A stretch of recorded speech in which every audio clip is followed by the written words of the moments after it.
Hello, hello, hello, everybody. This is the Rudy Show, and I'm your host, Rudy, and this is my show. Today is a very fun and exciting episode because I am talking about my experience going to Evolution 2024. And for those who may be uninitiated as to what EVO is, it is literally the biggest fighting game tournament in the world. And I attended it for the very first time this year. I have known about EVO for 10 years. Like, I didn't know EVO was a thing until probably 2014, 2013. Because I got into Persona 4 Arena. I was looking up Persona 4 Arena matches and tournament, trying to understand it. And then I saw Evolution for 2013, and Persona 4 Arena was there, and that's where I got introduced to it. So since then, I've known about EVO, and I've been getting really into fighting games ever since then. And yeah, it's kind of surreal, as I am sitting here in my room, just literally the night of coming home from EVO, and I'm elated. I had the greatest time of my life, probably. I had a great time with my friends, and I really have this new sense of perspective when it comes to the world after my experience at EVO. And that is a very loaded kind of statement to make about a weekend full of fighting games that may not be significant to a lot of people, but to me, it means everything. And the fact that I was able to spend it with some very close friends of mine meant even more to me. And I can't imagine a better way to spend my very first EVO. Literally the only other thing I can think of is if I was competing, which I am not, unfortunately, or I was not, unfortunately. And because of that, I am kind of put in a position where I'm like, yeah, I should really go next year so that way I can compete. I really want to make sure I can compete and be able to show my friends what I got on the EVO stage, because I wasn't able to get my EVO pass until 2 weeks after the deadline to participate in the tournament. And not to toot my own horn or anything, but amongst my friend group, when it comes to Tekken, anyways, I am probably the strongest player in my friend group. I was actually coaching a couple of my friends at the tournament, and that was a really fun experience too. I really enjoyed being a coach for friends and wanting to support them, either give them encouraging words or some actual analysis and feedback about the way they were playing in a match to sort of help them improve. I really enjoy doing that. Part of what I want to do in life is to be a teacher, and I feel like that is part of it. I get to teach people how to get good at fighting games, which is something I am pretty dang good at. I'm decent at. I'm getting a bit overzealous, I think. No, I'm a little tipsy as I'm recording this. I thought, why not grab a couple beers while I reflect on the weekend on a podcast. So yeah, I actually brought recording material or recording hardware for my for the podcast, and to be able to sort of discuss what the weekend was like with my friends as we were there. But by the time we got to the hotel and by the time I set up everything, I was really tired. And I was like, I don't really want to fucking record this. So yeah, that is why you are getting this episode the way it is right now, with me just talking by myself. maybe, you know, I will put this in my friends' Discord. Hey, you guys, if you are listening right now and you want to be on a podcast to talk about the Evil Weekend or anything else, hit me up. I'd love to have any of you on, even if you weren't there at Evil Weekend. You know, let me know you want to come over and record an episode of the podcast. I'd love that. But yeah, I had a great time. I got to see a lot of stuff at the Artist Alley. Artist Alley this year was really great. Mostly because like a lot of artists I'd known about were there, and they, you know, are kind of fighting game focused. So because of that, I was like really familiar with the work and what they do.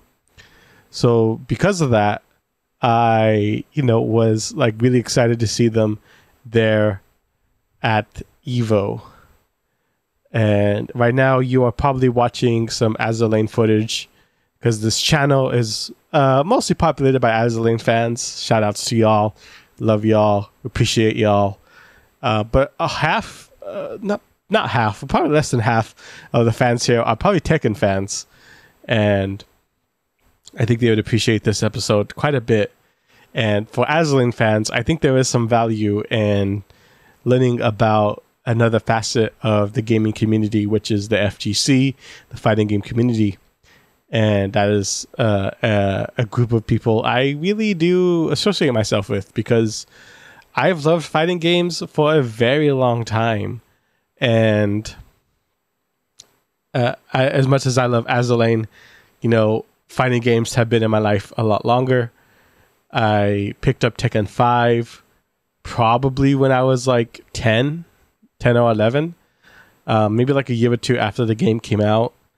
And I got hooked on fighting games ever since, even though for like the next maybe like 10 years, I would play the game sort of on a single player kind of basis. Like I would just play against the CPU at the highest difficulty.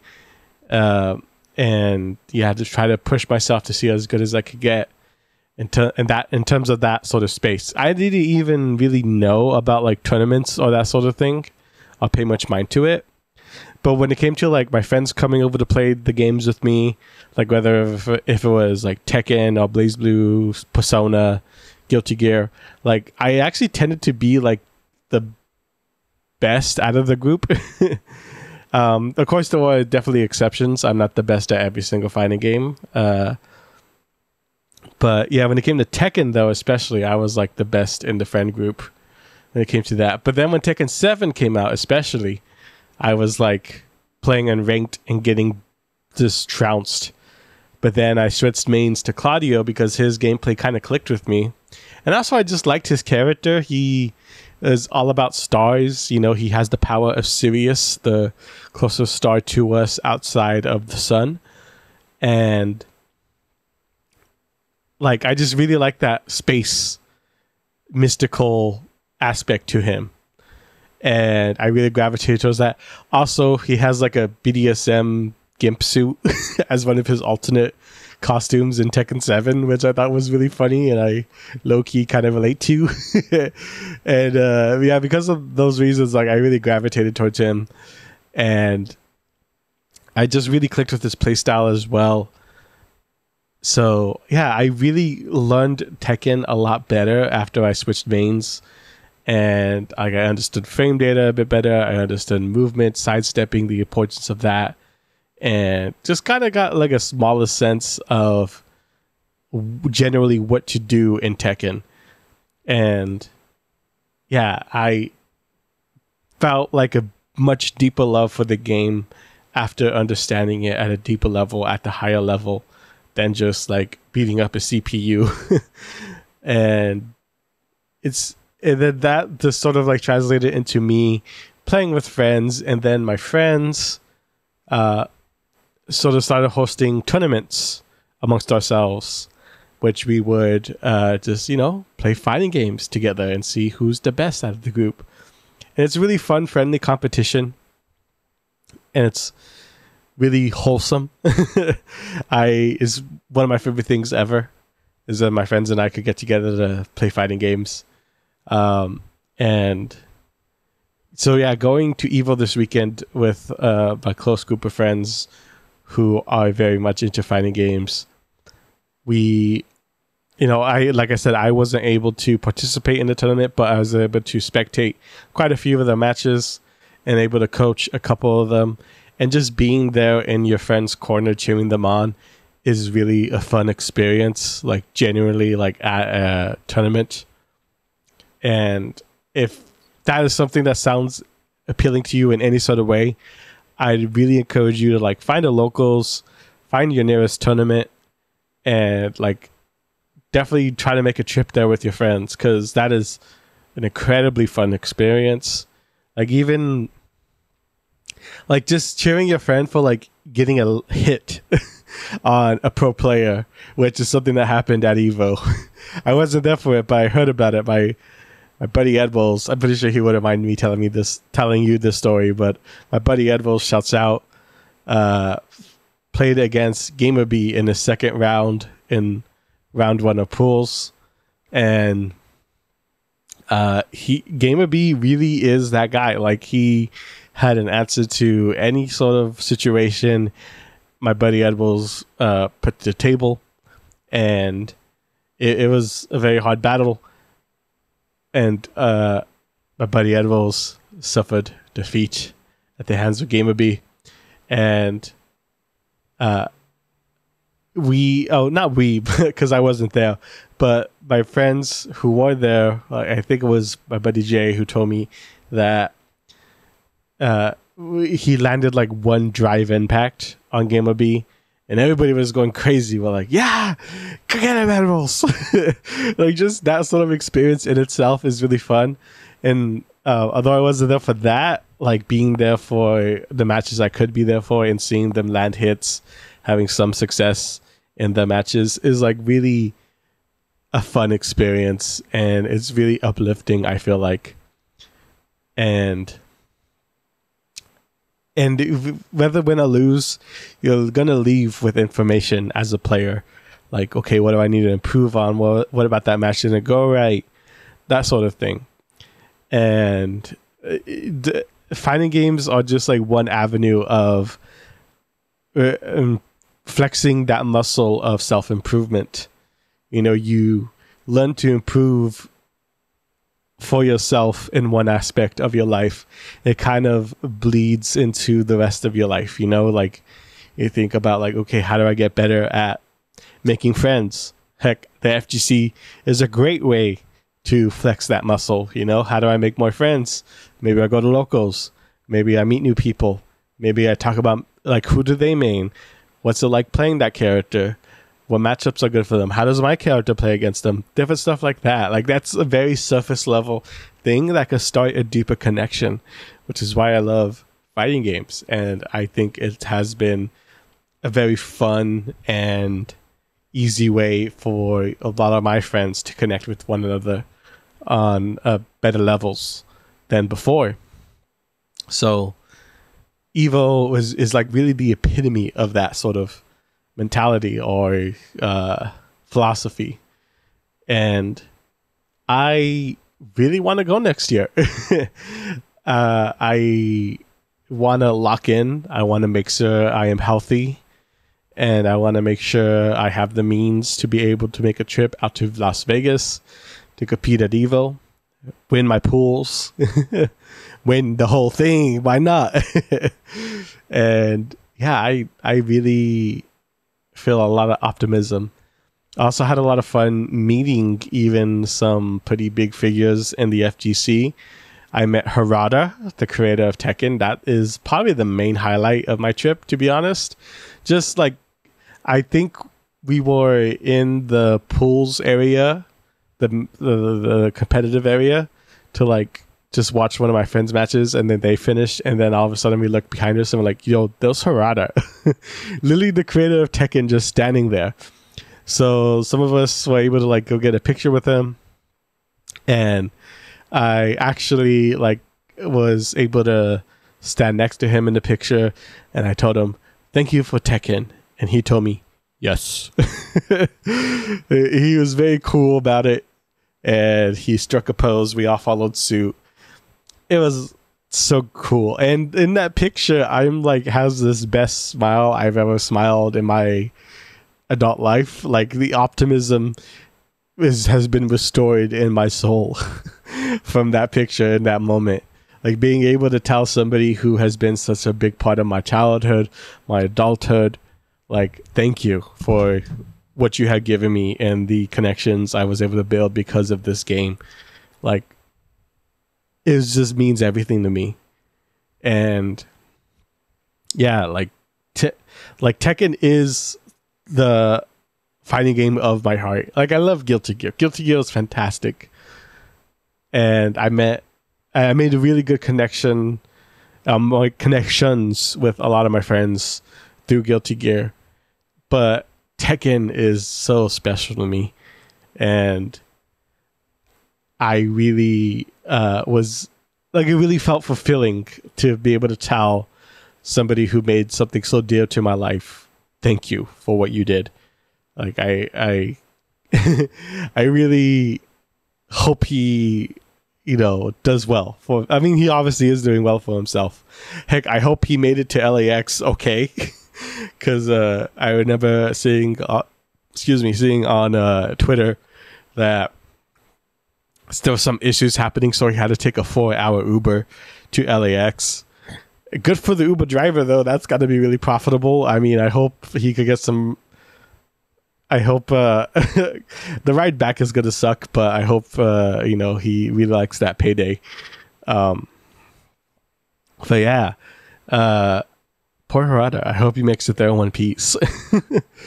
And how sucky is that Harada has to take an Uber to get to LAX? Like, why doesn't he have a chauffeur? That's the creator of Tekken. Damn it.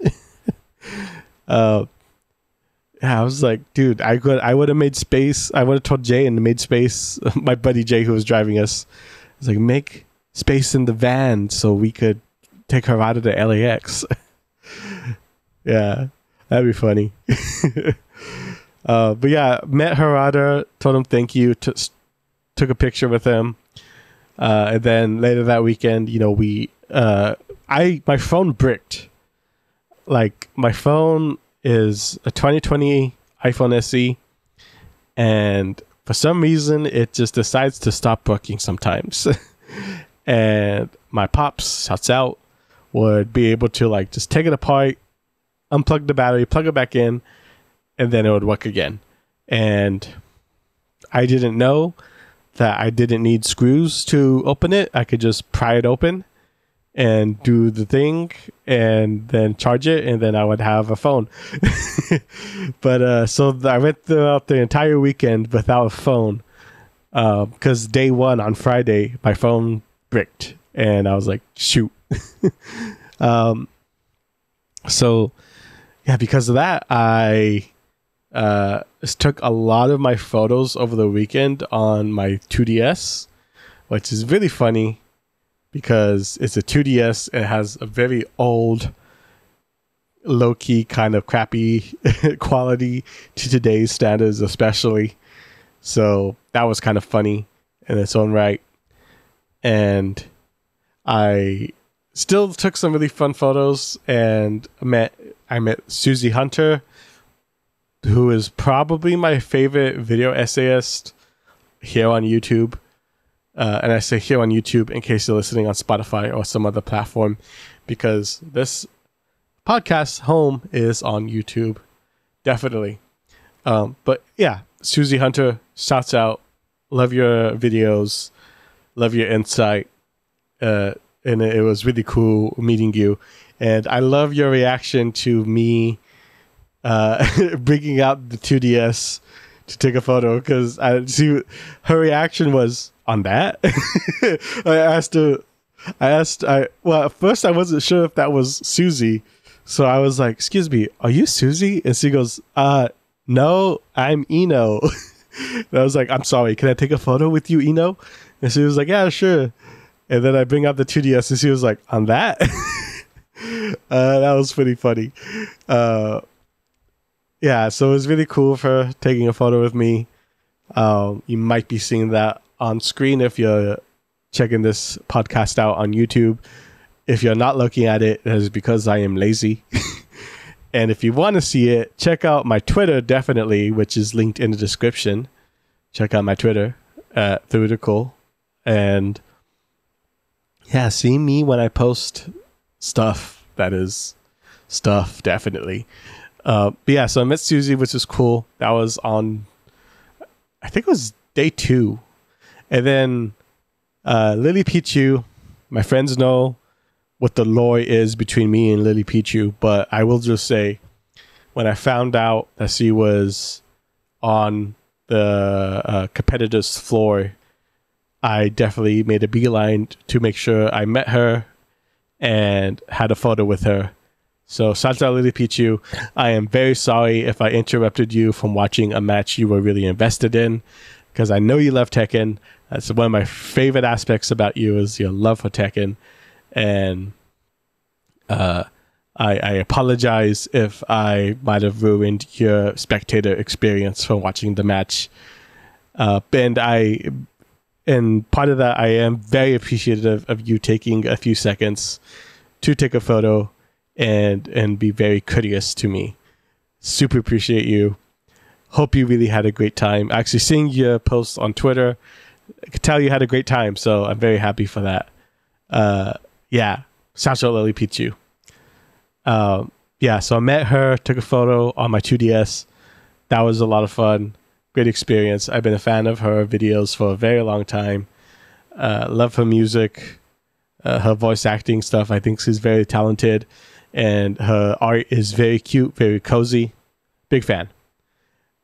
Anyways, I met like 3 figureheads, and I said I met 3 of them, was, you know, just introducing myself, taking a photo, saying enjoy the rest of the weekend.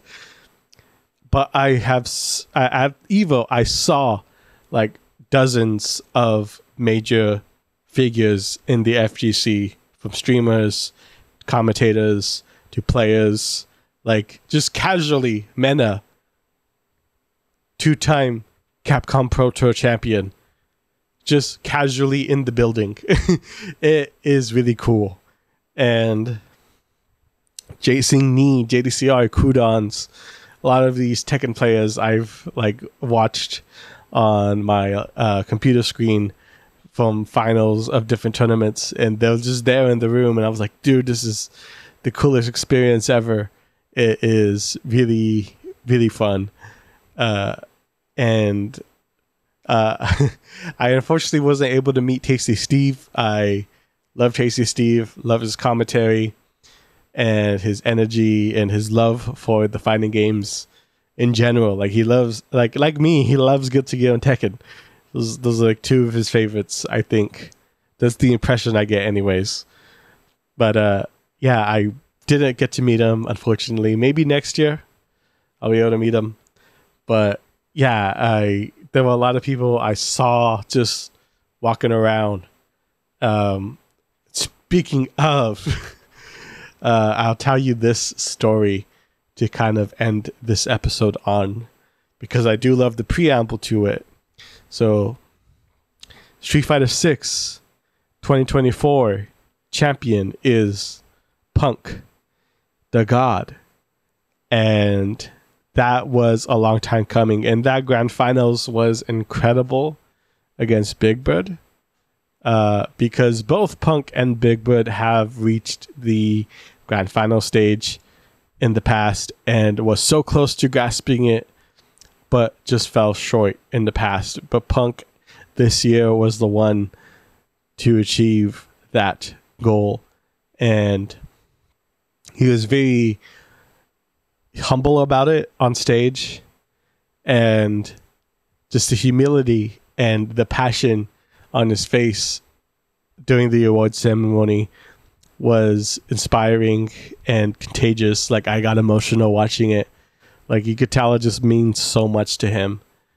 And okay, one complaint I have about EVO 2024 is the finals. They need to figure out how to get us all in one room for finals. If you gotta do it in an arena separate from the venue to make a separate ticketed, I'm okay with that. Just get me in the finals arena, because that sucked. That was the biggest complaint I have about Evo, is not being able to be in the arena with the pro players playing the matches.